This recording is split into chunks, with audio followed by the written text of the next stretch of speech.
আজকে একটু বলবো।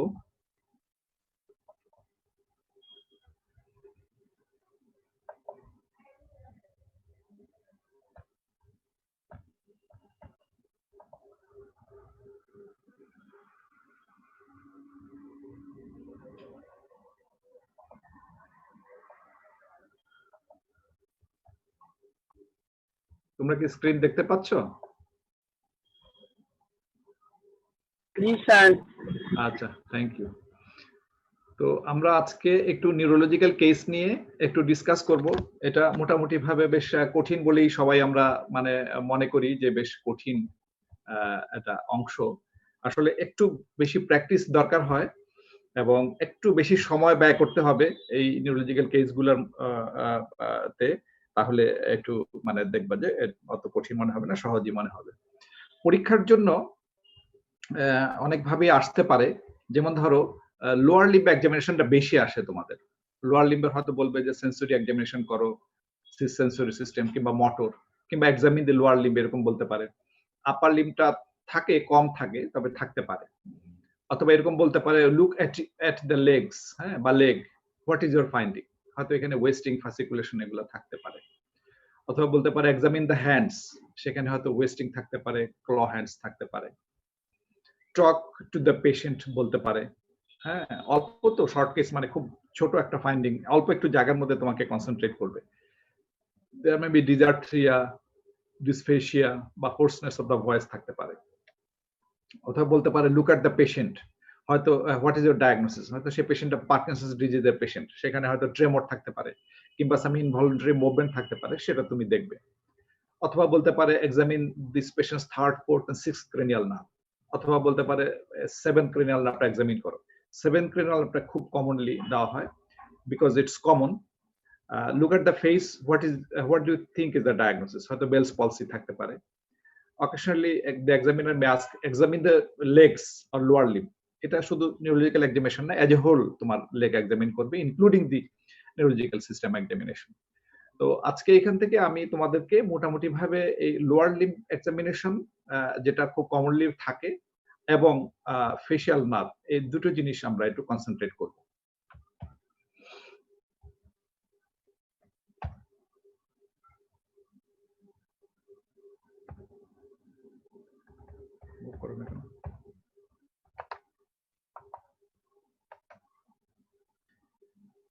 তো লোয়ার লিম্ব এক্সামিনেশন যদি বলে কিভাবে শুরু করতে হবে, তোমরা জানো, জাস্ট একটু রিক্যাপিচুলেশন। ওয়েস্টিং আছে কিনা দেখা, স্কিন চেঞ্জ, কোন রকম স্কিন চেঞ্জ আছে কিনা সেটা দেখা। One leg may be smaller then the আদার, এটা ওল্ড পোলিওমাইলাইটিসের ক্ষেত্রে এটা সাধারণত। তোমরা সবাই মিউট করো, সবাই মিউট করো please, mute yourself. One leg may be smaller then the other, found in old poliomyelitis. Poliomyelitis রোগী সাধারণত পেডিয়াট্রিক্সে দেওয়া হতে পারে। পেস ক্যাভাস, এটা সাধারণত পেরিফেরাল নিউরোপ্যাথিতে যদি মাসল অ্যাট্রফি থাকে তাহলে পেস ক্যাভাস পাওয়া যায় যে কোনো এক সাইডে। ফাসিকুলেশন থাকতে পারে, মোটর নিউরন ডিজিজে পাওয়া যায়। Swelling of the cup muscle, এটাও পেডিয়াট্রিক্সে। সিউডো হাইপারট্রফি সাধারণত পেডিয়াট্রিক্সের কেসে দিতে পারে, মানে পাওয়া যেতে পারে এরকম। Joint abnormality, deformity of the swelling, signs of inflammation, এগুলো খেয়াল করতে হবে। নিউরোলজিক্যাল এক্সামিনেশন বলি যে অন্য কিছু থাকবে না, তা না। জয়েন্ট অ্যাবনর্মালিটি অনেক সময় থাকতে পারে, কিংবা নিউরোলজিক্যাল ডিসঅর্ডারও কিন্তু জয়েন্ট অ্যাবনর্মালিটি হতে পারে, যেমন শার্পোর্টস জয়েন্ট এরকম থাকতে পারে। তো ইন্সপেকশন আমরা শেষ করলাম যে এই সমস্ত জিনিস আমরা দেখব, এজ এ হোল কোনো মানে ফ্যাসিকুলেশন আছে কিনা, কোনো অ্যাট্রফি আছে কিনা, কোনো হাইপারট্রফি আছে কিনা, অবভিয়াস যে চেঞ্জগুলি সেগুলি আমরা দেখব। এছাড়া পায়ের যে একটা পোস্টার, হ্যাঁ, পাটা ধরো প্যারালাইসিস, পাটা প্যারালাইজ যদি কোনো লিম্ব থাকে সেটা এক সাইডে, বেড সাইডে মানে ইনক্লাইন্ড হয়ে যাবে বেশি, আরেকটা হয়তো যেটা প্যারালাইজ না সেটা একদম হয়তো পাটা সোজাভাবে থাকবে। পালপেশন, এর এই অংশগুলি, পালপেশন আমরা মানে কয়েকটা অংশ আছে, 1 2 3 4 5 6 7 8, এই 8টা অংশ আমরা বলবো একটা একটা করে। আমরা জানো বাল্ক অফ দ্য মাসল, তারপরে tone of the muscle, muscle power, test for clonus, reflexes, coordination, sensory test এবং গেট। এই টোটাল জিনিসটা হচ্ছে লোয়ার লিম্ব এক্সামিনেশন। এই কয়টা জিনিস মনে রাখতে হবে। বাল্ক অফ দ্য মাসল তোমরা জানো যে এটা মেজারমেন্ট করতে হবে with a tape from the muscle, একটা মানে পার্টিকুলার পয়েন্ট থেকে মেজারমেন্ট করতে হবে। মেজারমেন্ট তুমি করতে যাবে, টিচার যদি বলে যে না ঠিক আছে তুমি মানে ভিজুয়ালি দেখো, তখন তুমি ভিজুয়ালি দেখার চেষ্টা করে বোঝার চেষ্টা করবে। মাসল টোন দেখতে হবে। মাসল টোন দেখার জন্য টেল দ্য পেশেন্ট যে এইভাবে জিজ্ঞেস করতে হবে, keep your limbs relaxed now. The examinee should be doing the following things, যেমন lift the leg and allow it to fall, palpate the muscle and perform side to side movement of the limbs, lastly passive movement of the limbs, বিভিন্ন joint গুলি move করে টোনগুলি বোঝার চেষ্টা করতে হবে। টোনগুলি বোঝার চেষ্টা করতে হবে। টোনটা নরমাল হতে পারে, বেশি হতে পারে, কোনো কোনো সময় কমও হতে পারে। কোথায় কোনটা পাওয়া যায় এটা থিওরিটিক্যালি জেনে নিতে হবে যে কোথায় টোন বেশি হয়।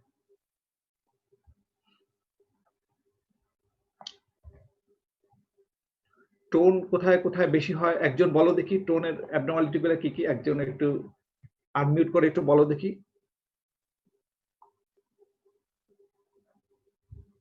তোমাদের একজন টোনটা আনমিউট করে টোনটা একটু বলো, মানে কি কি ধরনের টোন অ্যাবনর্মালিটি হতে পারে টোনের? শুনতে পাচ্ছ?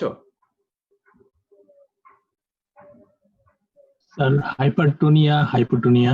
হাইপারটোনিয়া, হাইপোটোনিয়া। হাইপারটোনিয়া কত ধরনের হতে পারে? টোনটা যে বেশি হয় এটা কি কি ধরনের, মানে রেইজড টোনটা কয় ধরনের হয় এবং টোন বেশিটা কিসে পাওয়া যায়, কোন রকম রোগে পাওয়া যায় টোন? এই টোন বেশি পাই হচ্ছে স্যার মানে upper motor neuron lesion. Upper motor neuron, very good, upper motor neuron lesion. আর পাইতে পারি টিটেনাসে পাইতে পারি। টিটেনাসে বেশি পাওয়া যেতে পারে, হ্যাঁ। তো আপার মোটর নিউরন লিশনে যে টোনটা বেশি পাওয়া যায়, আর আপার মোটর নিউরন লিশন ছাড়া আরেকটা জায়গায় টোন বেশি পাওয়া যায়।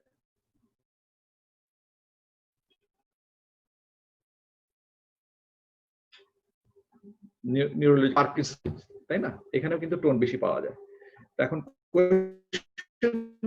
হচ্ছে যে এক্সট্রা পিরামিডাল যে টোন বেশি হয় এবং আপার মোটর নিউরন লিশনে যে টোন বেশি হয়, দুটার মধ্যে কি পার্থক্য? আমার কথা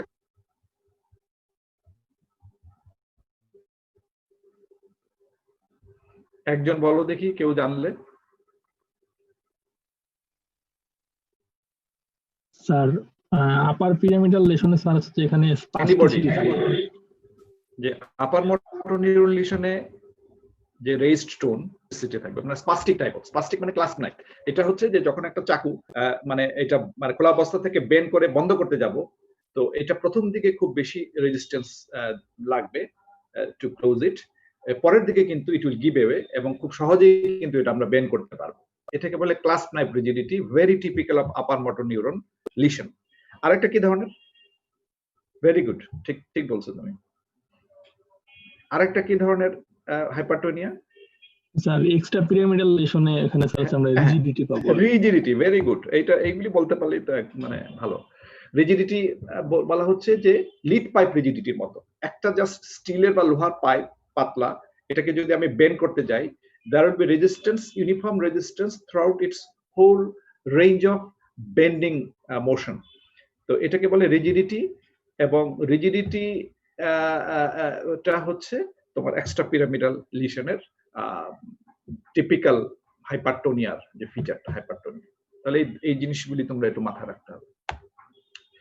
মাসল পাওয়ার দেখতে হবে, মাসল পাওয়ার এগেইনস্ট রেজিস্ট্যান্স, তারপরে বিভিন্ন ধরনের রেজিস্ট্যান্স তোমরা জানো, একটু পরে আমরা একটু গ্রেডিংটা সম্পর্কে একটু বলবো। If there is any weakness mention the grading of weakness, সেজন্য তোমাদের মাসল গ্রেডিংটা জানতে হবে, উইকনেস এর গ্রেডিং গুলি জানতে হবে।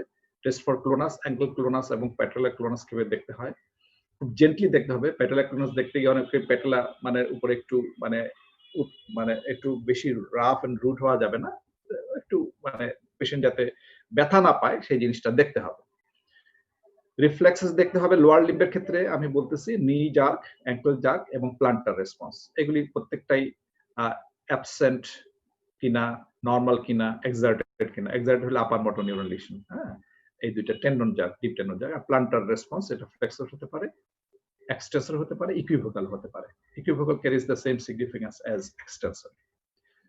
এরপরে কোঅর্ডিনেশন এক্সপ্লেইন করতে হবে পেশেন্টকে। তারপর হিলশিন টেস্টটাই করা হয়, আরো আছে টেস্ট, তবে হিলশিনটাই মেইন করলে আমরা মোটামুটি খুশি।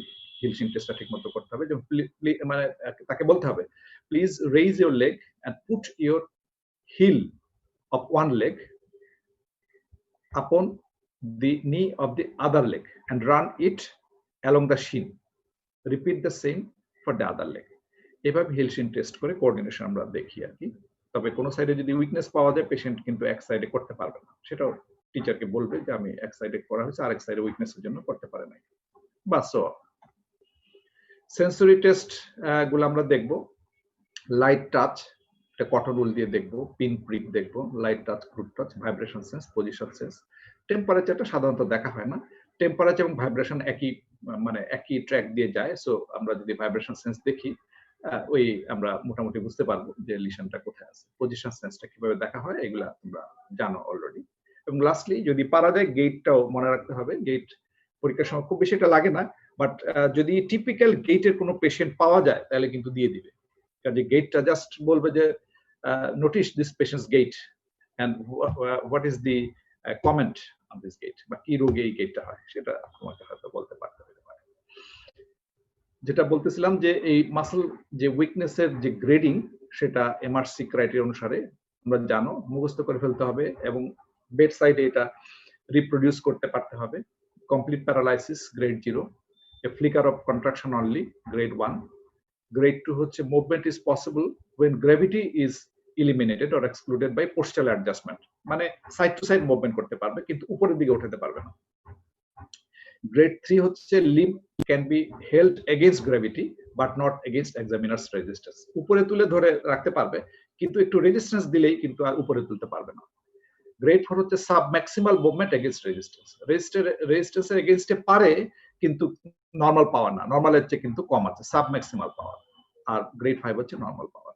সো কারো যদি 2 থাকে তাহলে 2/5 উইকনেস, 3/5 উইকনেস, 4/5 উইকনেস। হ্যাঁ, আর মাসল পাওয়ার 4 থাকলে নরমাল বলতে হবে। কারো যদি কমপ্লিট প্যারালাইসিস থাকে 0/5 বলতে হবে। আপার মোটর নিউরন লিশন এবং লোয়ার মোটর নিউরন লিশনের মধ্যে পার্থক্য করতে হবে, কারণ তোমার এই ক্ষেত্রে কোন ধরনের লিশন আছে সেটা কিন্তু তোমাকে ফাইনালি পরীক্ষার মানে তোমার এক্সামিনেশন শেষ করার পরে তোমাকে যখন ক্রসিং করবে তখন জানতে হবে। দুই জায়গায় যদি লিশন হয়, দুই ক্ষেত্রে কিন্তু উইকনেস বা প্যারালাইসিস থাকবে। এখানে ফ্ল্যাসিড প্যারালাইসিস থাকবে, এখানে হাইপারটনিক প্যারালাইসিস থাকবে। এখানে টোন বেশি থাকবে, যেমনটা তোমরা একটু আগে বলতেছিলে। হ্যাঁ, একটু মিউট করে ফেলো। Please mute yourself. Increased tone, যেমন হাইপারটোনিয়া, স্পাস্টিক, মেবি ক্লাস্প নাইফ, যেটা একটু আগে বললাম। এই ক্লাস্প নাইফটা হচ্ছে আপার মোটর নিউরন লিশনের মানে টিপিক্যাল। আর এখানে থাকবে টোন কমে যাবে, হাইপারটোনিয়া, এবং প্যারালাইসিসটা ফ্ল্যাসিড প্যারালাইসিস। ঠিক আছে, এখানে টেন্ডন রিফ্লেক্স গুলো এক্সার্টেড থাকবে এবং ক্লোনাস থাকতে পারে। This are very typical of upper motor neuron lesion. আর এখানে রিফ্লেক্স গুলা either diminished or absent, loss of all reflexes, all tendon reflex গুলি লস হবে। প্লান্টার রেসপন্স এক্সটেন্সর, এখানে প্লান্টার রেসপন্স ফ্লেক্সর অথবা নরমাল থাকতে পারে, মানে ফ্লেক্সর বা নরমাল, অথবা অ্যাবসেন্ট থাকতে পারে। এখানে ফাসিকুলেশন অফ দি এফেক্টেড মাসলস থাকতে পারে লোয়ার মোটর নিউরন লিশনে। আর এখানে ওয়েস্টিং এর ব্যাপারে বলা হচ্ছে, ওয়েস্টিং এটা very typical of lower motor neuron lesion, wasting of the involved muscle. এখানে সাধারণত ওয়েস্টিং থাকে না আপার মোটর নিউরন লিশনে, কিন্তু যদি অনেক দিন ধরে, ধরা যাক একটা পেশেন্টের স্ট্রোক হয়ে গেছে 10 বছর ধরে, এখানে ডিজিউজ অ্যাট্রোফি হতে পারে। যে বলা হচ্ছে যে ডিজিউজের জন্য অনেকদিন ধরে তার ইউজ হয় না, প্যারালাইসিসের জন্য সে এটা ইউজ করতে পারে না, সেই জন্য ডিজিউজ অ্যাট্রোফি বলা হয়, নট ডিউ টু মানে কি বলা যায়, paresis of the nerve. So no wasting এখানে, this is very typical of upper motor neuron lesion, যে there is no wasting and there is wasting. This are the typical differences between upper motor and lower motor neuron lesion. তো একটু আগে যেটা বলতেছিলাম যে rigidity, lead pipe বা কগ wheel, lead pipe রিজিডিটির সাথে যদি ট্রেমর থাকে, যেটা পার্কিনসন্স ডিজিজের পেশেন্টের থাকে, যদি ট্রেমর না থাকে সেই রিজিডিটিটাকে বলা হয় লিড পাইপ রিজিডিটি, আর যদি ট্রেমর থাকে সেটাকে কগহুইল রিজিডিটি বলে। We are discussing about the signs of extrapyramidal lesion. তাহলে এখানে রিজিডিটি থাকে, কখনো কখনো মানে ব্র্যাডিকাইনেশিয়া বা হাইপোকাইনেশিয়া মানে মুভমেন্ট কম থাকে, পভার্টি অফ মুভমেন্ট, বা একাইনেশিয়া কখনো কোনো মুভমেন্ট থাকে না, লিম্বগুলি মুভমেন্ট করে না, এবং ইনভলান্টারি মুভমেন্ট, ট্রেমর বা কোরিয়া। এই যে তিনটা জিনিস, রিজিডিটি, ব্র্যাডিকাইনেশিয়া এবং involuntary movement, this constitutes Parkinson's disease বা সাইন্স অফ এক্সট্রাপিরামিডাল লিশন। কখনো কখনো কোনো কেস যদি সেরকম ভালো কেস না পাওয়া যায়, এরকম পার্কিনসন্স ডিজিজের পেশেন্ট কিন্তু তোমাদের দিয়ে দিবে, তখন এই তিনটা জিনিস রেকগনাইজ করার চেষ্টা করতে হবে। এবং পার্কিনসন্স ডিজিজের পেশেন্টের যে টিপিক্যাল গেট, হ্যাঁ, শর্ট শাফলিং গেট, এই জিনিসটাও রেকগনাইজ করতে হবে, তাদের গেট কিন্তু খুব টিপিক্যাল।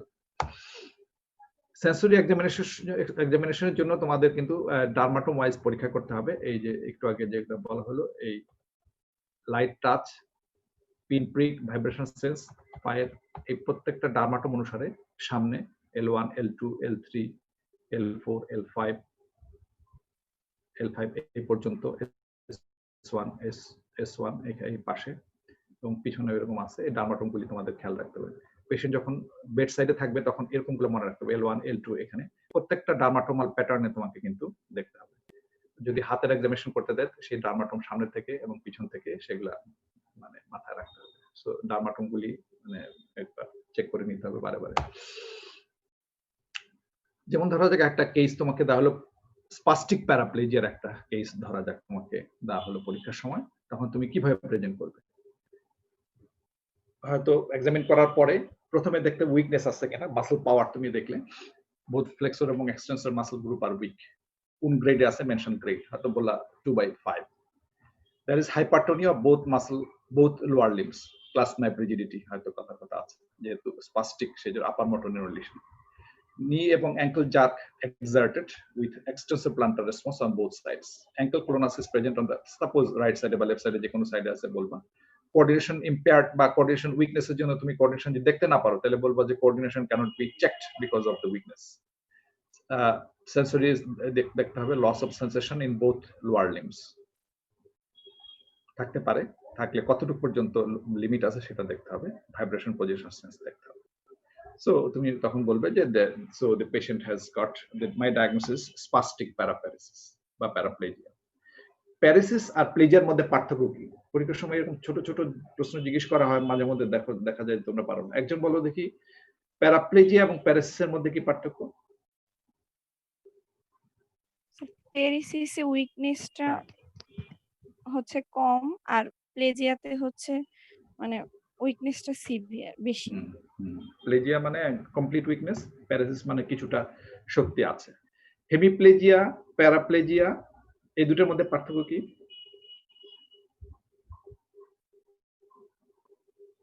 হেমিপ্লেজিয়া কি জিনিস, প্যারাপ্লেজিয়া কি জিনিস? হেমিপ্লেজিয়া মানে এক বডির এক সাইড হচ্ছে, আর যেমন বডির এক সাইড মানে কি? প্যারাপ্লেজিয়া হচ্ছে বোথ লিম্ব। বোথ লিম্ব মানে কোন বোথ লিম্ব? আর হেমিপ্লেজিয়াতে হচ্ছে আচ্ছা বলো। আর হেমিপ্লেজিয়াতে থাকবে যে মানে যেমন left hand left leg, right. আর প্যারাপ্লেজিয়াতে হচ্ছে স্যার মানে either both hand or both leg. Both leg, right. এই যে জায়গাটা, এই জায়গাটা কিন্তু পরীক্ষার সময় অনেক সময় ক্লিয়ার থাকে না অনেকের, এটা ক্লিয়ার করে নিও। ঠিকই আছে তোমাদের, গুড। তো ফ্ল্যাসিড প্যারালাইসিসে আবার কেমন হবে, একটু পার্থক্য হবে। এখানে উইকনেস থাকবে কিন্তু টোন গুলি কম থাকবে। এখানে ওয়েস্টিং থাকতে পারে, খুব important, wasting of the muscles থাকতে পারে অন ইন্সপেকশন। টোন কম থাকবে সেটা বলবে। মাসল পাওয়ার ডিমিনিশ থাকবে, হয়তো তুমি মানে এটা ইয়ে করে দেখলে যে 2/5 হয়তো কোথায় আছে। জার্টস গুলি অ্যাবসেন্ট থাকবে। প্লান্টার রেসপন্স নরমাল থাকতে পারে, ফ্লেক্সর থাকবে। সেন্সরি যদি শুধু মোটর ইয়ে থাকে তাহলে কোনো সেন্সরি অ্যাবনর্মালিটি থাকবে না, ভাইব্রেশন পজিশন সেন্স নরমাল থাকবে। কোঅর্ডিনেশন যদি উইকনেস থাকে কুড নট বি ইলিসিটেড বলবে, এবং গেট দেখা যাচ্ছে না ডিউ টু উইকনেস। তখন তোমাকে হয়তো নেক্সট প্রশ্ন করবে যে কি কারণে এই প্যারালাইসিস প্যারাপ্যারালাইসিস গুলো হচ্ছে। যেমন ধরো ফ্ল্যাসিড প্যারাপ্যারেসিসের মানে সবচেয়ে বড় কারণ হচ্ছে এরকম যদি এরকম একটা কেস থাকে গুইলেনবারি সিনড্রোম হতে থাকতে পারে, ঠিক আছে। আর এখানে এই যে স্পাস্টিক প্যারাপ্যারেসিসে হয়তো কর্ড কম্প্রেশন থাকতে পারে, ট্রান্সভার্স মাইলাইটিস হতে পারে, স্পাইনাল টিউমার হতে পারে, এরকম ধরনের বই থেকে দেখে নিবা যে স্পাস্টিক প্যারাপ্যারেসিস এগুলো যেহেতু পরীক্ষায় এভাবে আসে, সো এখান থেকে টেক্সটে যখন যাবে টেক্সটে কি কি প্রশ্ন যেগুলো জিজ্ঞেস হতে পারে, সম্ভাব্য প্রশ্ন আসতে পারে, সেগুলো সম্পর্কে প্রিপারেশন নিয়ে রাখতে হবে। আমরা এখন ফেশিয়াল পলসিতে চলে যাচ্ছি। ফেশিয়াল পলসিটা খুব ইম্পর্টেন্ট, একটা নার্ভে আলাপ করবো আমরা। হয়তো তোমাদের বলা থাকবে examine the facial nerve. Facial examination যদি বলে perform both motor and sensory examination এবং start your examination by looking at the face and see the following. দেখো এখানে একদম ক্লিয়ার কাট দেখা আছে। আমরা আগে কি কি জিনিস দেখব, obvious facial asymmetry আছে কিনা দেখব, affected eye appears open and wide। এখানে দেখো এই আইটা একদম ওপেন, এই আইয়ের তুলনায় ওপেন লাগতেছে, একদম open and wide and obvious facial asymmetry, মুখটা বাঁকা দেখা যাচ্ছে। হ্যাঁ, এই পাশটা ড্র্যাগড নিচের দিকে, এই পাশে চোখটা খোলা। এখানে দেখো রিঙ্কলিং গুলো এই পাশে আছে, সে ছাদের দিকে তাকাতে বলা হয়েছে সম্ভবত, সে তাকানোর পরে এইখানে রিঙ্কলিং আছে, এখানে রিঙ্কলিং নাই। So this part of the face, right part of the face is affected, both upper and lower part. So obvious facial asymmetry আমরা দেখবো, affected eye appears open and wide, unilateral drooping of the corner of the mouth, unilateral drooping of the corner of the mouth, এবং nasolabial fold is less pronounced। এখানে nasolabial fold যেরকম pronounced, এখানে nasolabial fold কিন্তু pronounced না। এই যে obvious finding গুলা, এগুলা দেখতে হবে এবং বলতে পারতে হবে যে ইন্সপেকশন আমি এই জিনিসপত্রগুলা পেলাম। এরপরে will go to the motor examination. Motor টেস্টের জন্য তোমাকে আসলে কোনো হাতই দিতে হবে না, জাস্ট আস্ক ফিউ কোয়েশ্চেনস। এই 5টা প্রশ্ন জিজ্ঞেস করতে হবে, যেগুলো আমি একটু কালার করে হাইলাইট করে দিয়ে দিছি। Tell the patient look at the ceiling and keep your head fixed there. যখন সে করবে তখন you will see the wrinkling of the forehead. If absent wrinkling, whether unilateral or bilateral, it is the test for frontal belly of the occipitofrontalis. এখানে দেখো সে ছাদের দিকে তাকানোতে এখানে রিঙ্কলিং নাই, এখানে রিঙ্কলিং আছে। সো এই যে প্যারালাইসিস হয়ে গেল, এটা কোন মাসলের? এটা ফ্রন্টাল বেলি অফ occipitofrontalis, এই মাসলটা এখানে প্যারালাইসিস হয়ে গেছে। Close your eyes tightly and do not let me open. চোখটা জোরে বন্ধ রাখুন এবং আমাকে খুলতে দেবেন না। Gently try to pull the eyelids apart. It is the test for orbicularis oculi. If it fails to close, look for Bell's phenomenon. Bell's phenomenon একটু পরে আমি আসতেছি, পরের স্লাইডে। Ask to whistle. মুখ দিয়ে শীষ দেওয়ার চেষ্টা করে শীষ দেওয়ার চেষ্টা করতে বলতে হবে, whistle. It is the test for orbicularis oris. Puff your cheek out. It is the test for buccinator. If paralyzed, air escapes easily on the affected side. Puff out মানে গাল ফুলান বলতে হবে, বাতাস নিয়ে গাল ফুলান, এভাবে মুখ করে গাল ফুলে রাখবেন। এক পাশে এরকম বাতাস, যে পাশে প্যারালাইসিস, এই পাশে সে যে পাশে প্যারালাইসিস হয়ে গেছে সেই পাশে কিন্তু সে ফুলাতে পারবে না, because of the paralysis of the buccinator muscle. And show me your teeth and have a smile. It is the test for levator angulioris and rhizorius. If paralysis is present, face is drawn to the healthy side. দেখো এখানে এইদিকে টেনে নিয়ে গেছে ফেসটা, এদিকে healthy সাইডে টেনে নিয়ে যাবে। সো এই কয়টা জিনিস আমাকে জিজ্ঞেস করতে হবে যে look at the ceiling, close your eyes tightly, don't let me open, whistle, puff your cheek out, show me your teeth and have a smile. Just ask this 5 question and observe. যদি এরকম ধরনের জিনিসপত্র দেখা যায় যে উপরের এখানে রিঙ্কলিং মানে এইটার এখানে আছে, এখানে নাই, চোখটা বন্ধ করতে পারছে না, বেলস ফেনোমেনন আছে, এবং এখানে শীষ দিতে পারতেছে না অ্যাসিমেট্রির জন্য, এবং পাফ আউট চেক করতে পারতেছে না, স্মাইল দিতে পারতেছে না, বা টিথ শো করার সময় মুখ দেখা যাচ্ছে যে বাঁকা হয়ে গেছে, একদিকে হেলদি সাইডে ডিভিয়েটেড হয়ে গেছে, তাহলে বোঝা যাবে যে এটা lower motor neuron type of facial palsy. Bell's phenomenon হচ্ছে এরকম যে এরকম ধরনের স্বাভাবিক অবস্থা একটা পেশেন্ট এইভাবে দেখাচ্ছে একটু, যে এখানে চোখটা একটু বড়, এখানে ফেসটা ডিভিয়েটেড, এইদিকে ফেস ডিভিয়েট হয়ে গেছে, এটা লেফট সাইডেড ফেশিয়াল পলসি। তাকে বলা হলো যে আপনি একটু চোখটা ক্লোজ করেন, চোখ বন্ধ করেন, Bell's phenomenon হচ্ছে describes the reflex upward and outward হবে, upward and এটা and upward and outward movement of the eyeball when patient is asked to close eyes. যখন পেশেন্টকে চোখ ক্লোজ করতে বলা হলো তখন এরকম ক্লোজ করতে পারতেছেন, একটু ফাঁকা থেকে যাবে এবং আইবলটা রোলড হবে আপওয়ার্ডস এন্ড আউটওয়ার্ডস, আপওয়ার্ডস এবং আউটওয়ার্ডস। এটি বেলস ফেনোমেনন। এইটা typical of lower motor neuron type of মানে ফেশিয়াল পলসি। এরকম Bell's phenomenon lower motor neuron পলসিতে থাকতে পারে, নাও থাকতে পারে, থাকলে ভেরি টিপিক্যাল এবং তখন বেলস পলসি বলা হয়। তো একটু আগে যেটা আমরা বললাম যে সেটা মোটর টেস্ট এবং সেন্সরি টেস্ট হচ্ছে taste sensation in the anterior 2/3 of the tongue. Posterior 1/3 of the tongue is supplied by the glossopharyngeal, supplied through glossopharyngeal nerve. এই টেস্ট কখনই করতে হয় না, যদি বলে যে সেন্সরি টেস্ট কিভাবে করবা তখন এটা থিওরিটিক্যালি জানতে হবে যে আমি এরকম টেস্ট সেন্সেশন করব। Finally, look at the external auditory meatus and palate to see rash. এটা হচ্ছে র্যামসে হান্ট সিনড্রোমে পাওয়া যায়। Ramsay hunt syndrome is a cause of facial palsy. Facial palsy একটা কারণ। And also test for hyperacusis. Hyperacusis সাধারণত নার্ভোডিস স্টেপিডিয়াস muscle, এইটা যদি মানে এফেক্টেড হয়ে যায়, যেটা lower motor neuron type of এর একটা ইয়েতে হতে পারে। তোমরা জানো ফেশিয়াল নার্ভের একটা দীর্ঘ কোর্স থাকে, এই কোর্সের বিভিন্ন জায়গায় যদি সে এফেক্টেড হয় তাহলে কিন্তু এই বিভিন্ন ধরনের প্রেজেন্টেশন থাকে। এটা একটা ভাইরাল ডিজিজ, ভাইরাস দিয়ে জেনিকুলেট গ্যাংলিয়ন যদি এফেক্টেড হয় তাহলে এই র্যামসে হান্ট সিনড্রোম হতে পারে। তখন এক্সটার্নাল অডিটরি মিয়াটাসে এবং প্যালেটে হা করে প্যালেট দেখতে হবে এবং টর্চ দিয়ে এক্সটার্নাল অডিটরি মিয়াটাস দেখতে হবে। সেখানে যদি র্যাশ থাকে তাহলে it's more suggestive of Ramsay hunt syndrome. তাহলে কেস প্রেজেন্ট কিভাবে করতে হবে? যদি বলে এরকম একটা মানে ক্ষেত্রে এরকম ধরনের একটা পেশেন্ট যদি থাকে, বললো যে লুক এট দ্য ফেস, তখন এই জিনিসগুলি দেখলে দেখার পরে কিভাবে তোমাকে প্রেজেন্ট করতে হবে যে there is facial asymmetry, face, the corner of the face is divided to this side, drooping of the left corner of the mouth, left eye appears wide and open, nasolabial fold is less pronounced on this side.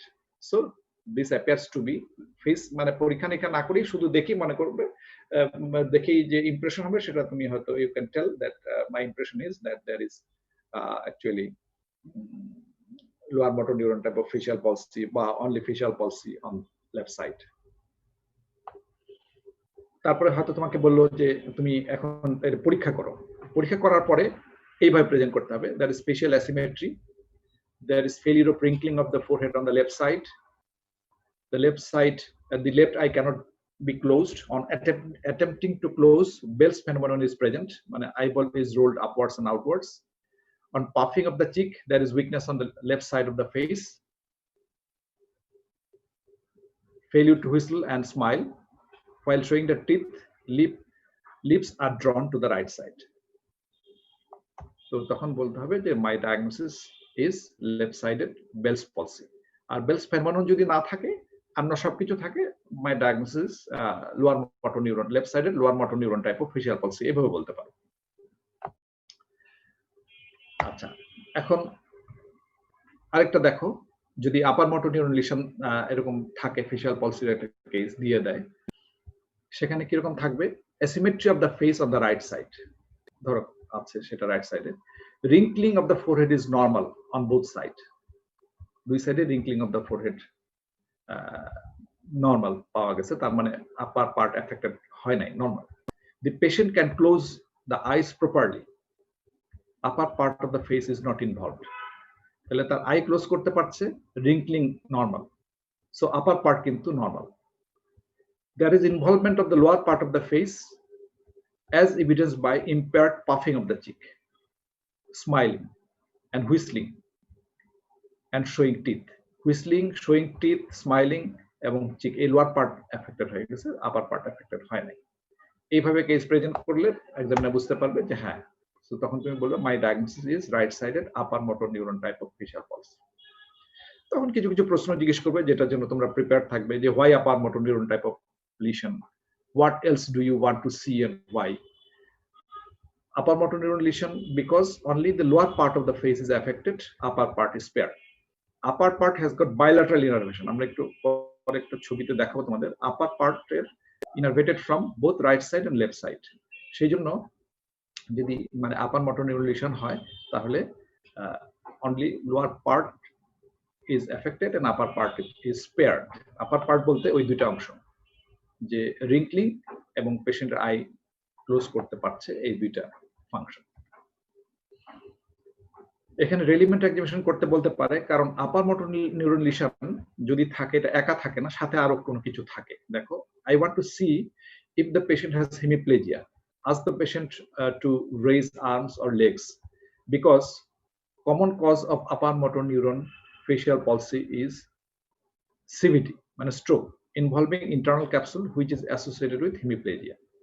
সাধারণত আপার motor neuron লিশনের সাথে upper motor neuron type of facial পলসির সাথে hemiplegia থাকে। সেজন্য এটা আছে কিনা, তুমি জানো কিনা, এটা হয়তো পরীক্ষা করে দেখতে বলতে পারে। তাহলে এখানে একটু আমরা দেখি, এটা নিয়ে কিন্তু খুব বেশি অনেক সময় কনফিউশন হয়, পরীক্ষায় খুব কমনলি থাকে upper motor neuron lower motor neuron type of facial পলসির মধ্যে ডিফারেন্স। দেখো, সাইট অফ লিশন হচ্ছে আপার মোটর নিউরনের above the facial nucleus and উপরে তো থাকেই commonly in the internal capsule, এই জন্য স্ট্রোকটার সাথে থাকে আপার মোটর নিউরন লিশনের সাথে। আর লোয়ার মোটর নিউরন লিশন হচ্ছে in the facial nucleus and distal to the nucleus, এই হচ্ছে site of lesion. Involved area, lower part of the face only, upper part is spared. Lower motor neuron lesion, both upper and lower part is involved. Bell's phenomenon is absent in upper motor neuron lesion because it is spared. এটা একদম normal function থাকে আপার part, এবং এখানে may be present বলা হয়েছে। Lower motor neuron লিশনও যে সবসময় থাকবে তা না, বেলস ফেনোমেনন নাও থাকতে পারে। মানে আই ক্লোজ করলে আইটা ক্লোজ করতে পারে, but there may be weakness. হ্যাঁ, আইটা ক্লোজ করতে পারে, অরবিকুলার সার্কুলার মাসলটা মানে উইকনেস আছে, কিন্তু এত বেশি না যে সে নরমালি ক্লোজ করতে পারে। কিন্তু এগেইনস্ট রেজিস্ট্যান্স যখন আমরা দেখতে যাব তখন আমরা বুঝতে পারবো যে সেখানে উইকনেস আছে। টেস্ট সেন্সেশন নট এফেক্টেড, এখানে এফেক্টেড। তোমরা জানো যে টেস্ট ক্যারিং যে ফাইবার গুলো, সেগুলো লোয়ার মোটর নিউরন নার্ভের সাথে পরে যোগ হয়ে যায়, এটা সেন্টার থেকে আসে না, সেই জন্য লোয়ার মোটর নিউরনে এটা এফেক্টেড হয়। হাইপার অ্যাকুসিসও তাই, এটা মানে এই হাইপার অ্যাকুসিস থাকে না, এখানে থাকতে পারে if nerve to the stapedius is involved. যদি ইনজুরিটা এমন একটা জায়গায় হয় যে নার্ভটা এফেক্টেড হয়ে গেছে, সেখানে এটা ইনভলভ হবে। ফেশিয়াল ওয়েস্টিং অর অ্যাট্রফি, আমরা জানো যে ওয়েস্টিং এবং অ্যাট্রফিটা লোয়ার মোটর নিউরনের একটা ক্যারেক্টারিস্টিক, সেজন্য এটা লোয়ার মোটর নিউরনের সাথে থাকবে, আপার মোটর নিউরন লিশনে সেটা সাধারণত থাকে না। অ্যাসোসিয়েটেড ফিচার ইউজুয়ালি এখানে আপার মোটর নিউরন লিশনের ক্ষেত্রে ইউজুয়ালি অ্যাসোসিয়েটেড উইথ হেমিপ্লেজিয়া, যেমনটা আগে বলতেছিলাম, আর এখানে সেরকম একটা থাকবে না। ঠিক আছে, সো এখানে একটা ছবি দেখি আমরা, যে এই দেখো এখানে আপার মোটর নিউরন লিশনে কেন এই জিনিসটা হয় যে আপার পার্টটা স্পেয়ার্ড হয়, সেটা আমরা একটু দেখি। এটা সেরেব্রাল কর্টেক্স এবং এটা ফেশিয়াল নার্ভ নিউক্লিয়াস এক সাইডের, এটা আরেক সাইডের। তো এই সাইড থেকে বাইল্যাটারাল ইনারভেশন, বাইল্যাটারাল কিন্তু এই পাশ থেকে এখানেও আসতেছে, এই পাশ থেকেও আসতেছে, এবং এটা ক্রসিং হচ্ছে এখানে। এখানে আমরা দেখি যে আপার মোটর নিউরন লিশন যদি হয় supra nuclear, paralysis of the lower part of the face of the opposite side, upper motor লিশনে এই অপোজিট সাইডে প্যারালাইসিস হচ্ছে, এবং আপার পার্টটা এটা এটুক এফেক্টেড এবং এটুক স্পেয়ার্ড। তাহলে এইখানে যদি এরকম লিশনটা থাকে, তাহলে দেখো কি হয়, এখানে এফেক্ট লিশন হওয়ার কারণে এটা পুরাটাই এফেক্টেড হয়ে গেছে। হ্যাঁ, এখান থেকে দেখো এই পাশে আসতেছে, এটা কাটা পড়ে গেছে, তাহলে এইটাও কাটা, এইটা ইয়ে হয়ে গেছে। কিন্তু দেখো এই পাশের লিশন এইখান এইটার কারণে এই আপার পার্টে কিন্তু দুই পাশ থেকে আসতেছে, লোয়ার পার্টে এক পাশ থেকে, কিন্তু আপার পার্টে কিন্তু দুই পাশ থেকে। এখানে কাটা পড়লেও এই পাশের যে ফাইবার থেকে এই যে আসতেছে, এটা কাটা পড়ছে, কিন্তু এটা তো ইনটেক্ট আছে, এখান থেকে ইনারভেশন হয়ে এই যে দেখো এখানে আপার পার্ট কিন্তু সাপ্লাই পাচ্ছে। সেই জন্য আপার পার্টটা এই পাশ থেকে কাটা পড়লেও ওই পাশ থেকে আপার পার্টে সাপ্লাই পাচ্ছে, কিন্তু লোয়ার পার্টে কিন্তু জাস্ট এই পাশ থেকে সাপ্লাই পাচ্ছে, সেই জন্য লোয়ার পার্ট কিন্তু এফেক্টেড হয়ে যাচ্ছে। আর ইনফ্রানিউক্লিয়ার পোর্শন যদি এফেক্টেড হয়, বা নিউক্লিয়ার এফেক্ট মানে নিউক্লিয়াস যদি এফেক্টেড হয় নিউক্লিয়ার লেভেলে, এই দুটাকে lower motor neuron type of lesion বলা হয়। এখানে প্যারালাইসিস অফ আপার এবং lower part of the face on the same side, এখানে যখন এফেক্ট হচ্ছে আপার এবং লোয়ার দুইটাই এফেক্টেড হয়ে যাচ্ছে, এবং নিউক্লিয়ার বা যেটাই হোক না কেন এই আপার পার্ট কিন্তু আর মানে আনএফেক্টেড থাকবে না, টোটালটাই এফেক্টেড হয়ে যাবে। এই হচ্ছে মানে নিউরোলজিক্যাল জিনিস, বই থেকে আরো পরে ক্লিয়ার করে নিবে। আমরা বাকি নার্ভগুলা বলি নাই, চোখের অকুলার নার্ভগুলাও দেখে নিতে হবে এগুলা। আর তোমার ক্রেনিয়াল নার্ভ পুরাটাই পড়তে হবে, খুব ইম্পর্টেন্ট। বিশেষ করে 7 নম্বর নার্ভটা গুরুত্বপূর্ণ বলে আমরা বললাম।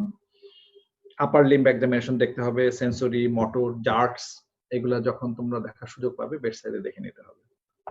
আমরা এখানে শেষ করতে